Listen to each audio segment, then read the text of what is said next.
किसी ने देखी इतनी सटीक भविष्यवाणी। चाल चक्र। नमस्कार, बहुत स्वागत है आपका। आप देख रहे हैं चाल चक्र और मैं हूं आपके साथ शैलेंद्र पांडे। वैसे तो लौंग एक मसाला है और आमतौर पे बड़ा गुणवर्धक मसाला है। स्वास्थ्य के लिए, स्वाद के लिए लौंग का प्रयोग बहुत प्राचीन काल से हमारे देश में होता आ रहा है। लेकिन ये लौंग एक ऐसा अद्भुत मसाला है जिसका तांत्रिक और चमत्कारी प्रयोग भी किया जाता है। नवरात्रि के इस पावन अवसर पर आप लौंग का प्रयोग कैसे करें जिससे आपकी बहुत सारी मुश्किलें दूर हो जाएं, आज इस विषय पर बात करेंगे। चाल चक्र में आज क्या खास है, चलिए बताते हैं आपको। चाल चक्र में आज बात करेंगे कि नवरात्रि में लौंग के चमत्कारी प्रयोग कैसे करें। बात करेंगे कि छोटे से लौंग के प्रयोग से आपकी बड़ी बड़ी मनोकामनाएं कैसे पूरी हो जाएंगी और लौंग के प्रयोग से आपके शत्रु कैसे शांत होंगे, तंत्र मंत्र का प्रभाव कैसे कटेगा, आज इस विषय पर बात करेंगे। तो नवरात्रि के पावन दिन चल रहे हैं और इन पावन दिनों में लौंग का चमत्कारी प्रयोग क्या है, इस विषय पर बात करेंगे। लेकिन सबसे पहले एक नजर डाल लेते हैं आज के पंचांग पर। आज तिथि है चैत्र शुक्ल पक्ष की षष्ठी तिथि, रात के 10:34 तक। नक्षत्र है आर्द्रा नक्षत्र। चंद्रमा मिथुन राशि में संचरण कर रहे हैं। राहु काल का समय शाम को 4:30 से तकरीबन 6 बजे तक। पश्चिम दिशा की तरफ आज यात्रा करने की मनाही है, लेकिन अगर यात्रा करना जरूरी है, मजबूरी है, तो जरा सा पान का पत्ता खाकर और भगवान का स्मरण करके यात्रा करेंगे तो मुश्किल से बचे रहेंगे। इसके पहले की चर्चा की शुरुआत करें, आपको बताते हैं वो टेलीफोन नंबर जिस पर फोन करके आप कार्यक्रम में हमारे साथ जुड़ सकते हैं। हमारा फोन नंबर है 0120-480-7333 0120-4807-333। सबसे पहले जानते हैं कि लौंग का ज्योतिष के मामले में महत्व क्या है। देखिए, वैसे तो लौंग एक मसाला है और आमतौर पे हर घर में, हर रसोई में लौंग पाया जाता है। लेकिन ये साधारण मसाला नहीं है, ये अद्भुत प्रभाव वाला चमत्कारी मसाला है। 2 मसाले ऐसे हैं जिनके अंदर चमत्कार और अद्भुत प्रभाव पाया जाता है। एक है हल्दी और दूसरा है लौंग। अपने रंग और गुणों की वजह से जो लौंग है, ये शनि और बुध का मसाला माना जाता है। शनि से इसका संबंध ज्यादा गहरा देखा गया है। सामान्यतः लौंग जो होता है ये कफ नाशक है और पाचन तंत्र में खाने को पचाने में सहायता करता है। लौंग एक ऐसा मसाला है जिसका प्रयोग तंत्र में विशेष रूप से किया जाता है। साथ ही साथ देवी की उपासना में, चाहे वो माँ दुर्गा की उपासना हो, चाहे वो माँ काली की उपासना हो, देवी की उपासना में लौंग का बहुत ज्यादा, बहुत सारा प्रयोग होता है। अब ये जानते हैं कि अगर आपकी कोई खास मनोकामना है, आपकी शादी हो जाए, आपका प्रमोशन हो जाए, आप विदेश चले जाएं, या आपको शिक्षा में सफलता मिले, कोई खास मनोकामना है जिसको आप पूरा करवाना चाहते हैं, तो नवरात्रि में क्या करेंगे? अपनी उम्र के बराबर लौंग ले लीजिए। मान लिया आपकी उम्र है 28 साल, आपकी शादी नहीं हो पा रही है और शादी के लिए आप प्रयासरत हैं, तो अपनी उम्र के बराबर लौंग ले लें। इसे काले धागे में लपेटते जाएं एक एक करके और इसकी माला बना लें और इसे नवरात्रि में किसी भी दिन देवी के गले में पहना दें। और पहनाने के बाद अपनी मनोकामना पूर्ण करने की प्रार्थना करें देवी से। ये माला देवी के गले में तब तक पड़ी रहेगी जब तक आपकी मनोकामना पूरी नहीं हो जाती। आमतौर पर इस उपाय को करने के 3 महीने के अंदर सामान्यतः मनोकामना पूरी हो जाती है। तो जब आपकी मनोकामना पूरी हो जाए तो आप देवी के गले से वो माला निकालिए और इसको ले जाकर या तो बहते हुए जल में प्रवाहित कर दीजिए या तो जमीन के अंदर दबा दीजिए। अब अगर आपके शत्रु बहुत हैं, आपके विरोधी बहुत हैं, आपको जगह जगह पे परेशान करते हैं, आपकी नौकरी में दिक्कत देते हैं, आपके कारोबार में दिक्कत देते हैं, तो शत्रु और विरोधियों को शांत कैसे करेंगे? लगातार 27 दिनों तक 2 लौंग मां दुर्गा को अर्पित करें। नवरात्रि में किसी भी दिन शुरू करें, नवरात्रि अभी चल रही है, लगातार 27 दिन तक 2-2 लौंग मां दुर्गा को अर्पित करते जाएं और पुराने लौंग को हटाकर अलग रखते जाएं, फिर नया लौंग अर्पित करते जाएं। इस तरह से 27 दिनों में 54 लौंग इकट्ठा हो जाएगी। इसको 28वें दिन अग्नि में जला लें, कपूर जलाकर उसकी अग्नि में सारे लौंग को डाल दें और जलाते समय मन ही मन में मां दुर्गा का स्मरण करते रहें। और जब ये लौंग जल जाए तब इसकी राख को जल में प्रवाहित कर दें और जब आप लौंग जलाएंगे तो मन ही मन में ये प्रार्थना करेंगे कि जो आपके शत्रु और आपके विरोधी हैं वो शांत हो जाएं। आप लकड़ी जलाकर भी लौंग को उसमें जला सकते हैं। आप चाहें तो कपूर जला लें, ढेर सारा कपूर जलाकर भी उसमें लौंग को जला सकते हैं। मुख्य बात यह है कि ये सारे लौंग जल जाने चाहिए और जब इसको जलाएंगे तो प्रार्थना करेंगे कि आपके शत्रु और आपके विरोधी शांत हो जाएं। इसके बाद जब लौंग पूरी तरह से जल जाए तो उसकी राख को ले जाकर के जल में प्रवाहित कर दें। बहुत बार लोग ऐसी शिकायत भी करते हैं कि मेरे ऊपर तंत्र मंत्र का प्रयोग किया गया है, किसी ने मेरे ऊपर अविद्या तंत्र का प्रयोग कर दिया है, तंत्र मंत्र के प्रयोग से मैं परेशान हूं और तंत्र मंत्र की वजह से मुझे दिक्कतें आ रही हैं। और ऐसा होता भी है। हालांकि तंत्र पर कभी चर्चा करेंगे, लेकिन मोटे तौर पे ये जानिए कि तंत्र मंत्र के प्रभाव से आप इनकार नहीं कर सकते। आप ये नहीं कह सकते कि ये कुछ नहीं होता है, बिल्कुल होता है। और अविद्या तंत्र से किसी भी आदमी को मानसिक और शारीरिक रूप से परेशान किया जा सकता है। तो अगर आप तंत्र मंत्र से प्रभावित हैं तो क्या उपाय करें? नित्य प्रातः सूर्य देव को जल अर्पित करना शुरू करिए। पहला काम जो बहुत जरूरी है किसी भी तंत्र मंत्र का प्रभाव काटने के लिए कि नित्य प्रातः सूर्य देव को जल अर्पित करिए। इसके बाद एक पत्थर पे एक लौंग को घिस करके उस घिसे हुए पदार्थ का तिलक अपने माथे पर लगाइए, अपने कंठ पर भी लगाइए। अगर आप नियमित रूप से ऐसा करें तो इससे आप नकारात्मक ऊर्जा से यानी तंत्र मंत्र के नकारात्मक प्रभाव से बचे रहेंगे। और घर से निकलते समय एक पूरी लौंग ले लें और इसको अपनी ऊपरी जेब में, अपने शर्ट या कुर्ते के ऊपरी पॉकेट में इसको रख लें। इससे भी आप नजर दोष से और नकारात्मक ऊर्जा से बचे रहेंगे। अब आपको एक बहुत चमत्कारी उपाय बताते हैं कि नवरात्रि में चांदी की 2 लौंग बनवा लीजिए और इसको देवी के मंदिर में ले जा करके समर्पित कर दीजिएगा। माँ दुर्गा का मंदिर हो या माँ काली का मंदिर हो तो बहुत ही सुंदर होगा। 2 चांदी की लौंग बनवा करके अपने हाथों से माँ दुर्गा के मंदिर में या माँ काली के मंदिर में अर्पित कर दीजिएगा। आपके ऊपर जो तंत्र मंत्र का प्रभाव है वो समाप्त हो जाएगा। आप ऐसा भी कर सकते हैं कि 4 चांदी के लौंग बनवाइए, 2 चांदी के लौंग देवी के मंदिर में अर्पित करिए और 2 चांदी के लौंग देवी को अर्पित करके अपने पास ले आइए और इसको नियमित रूप से अपने पर्स में, अपने काम करने की जगह पर रखे रहिए।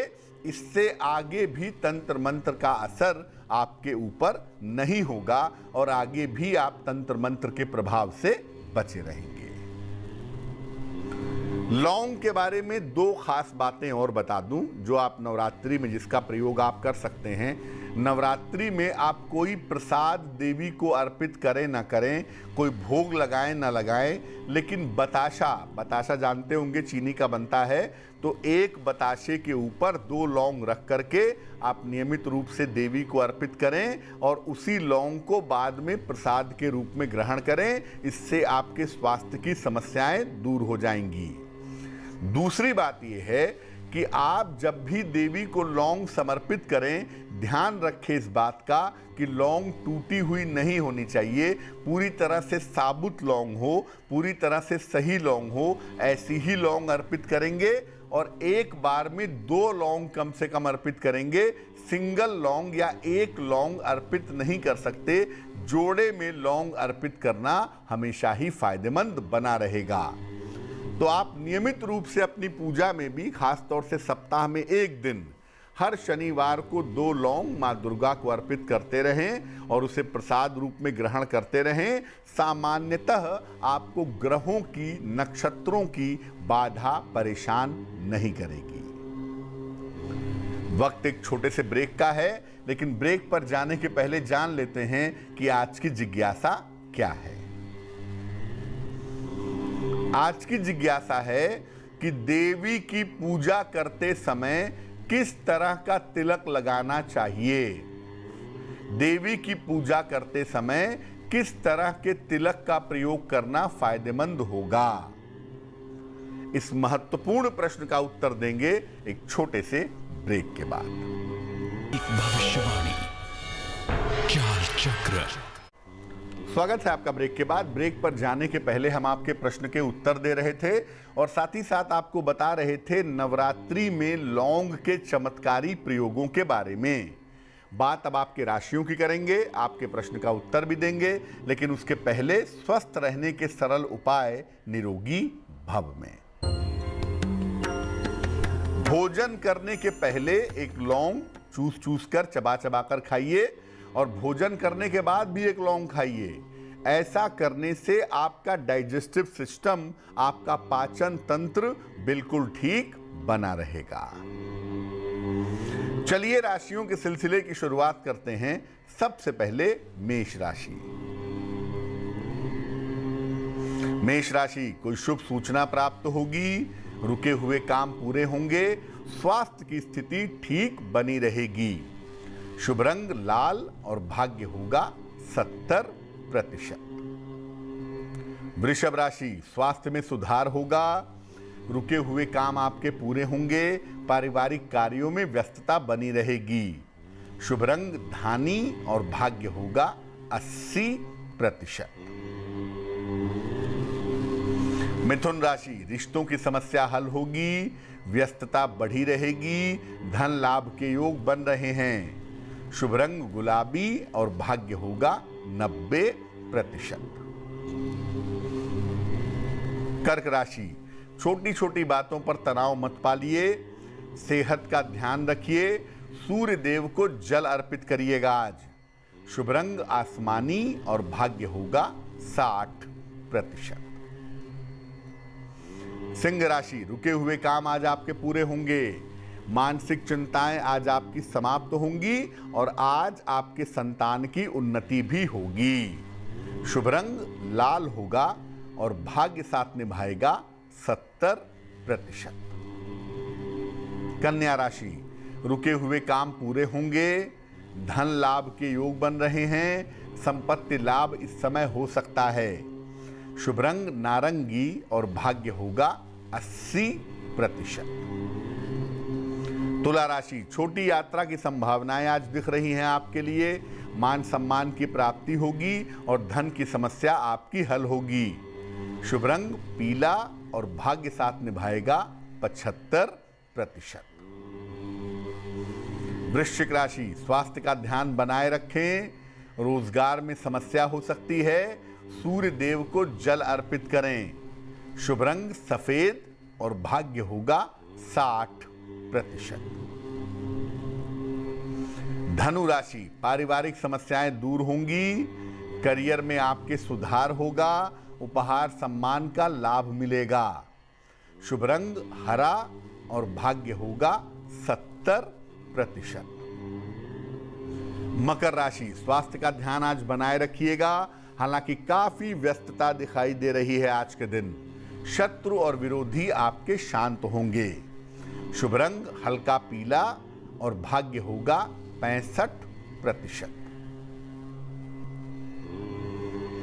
कुंभ राशि, सेहत में सुधार होगा, चिंताएं आपके मन की दूर होंगी और धन लाभ के योग आपके लिए बने हुए हैं। शुभ रंग होगा आपका गुलाबी और भाग्य होगा 75%।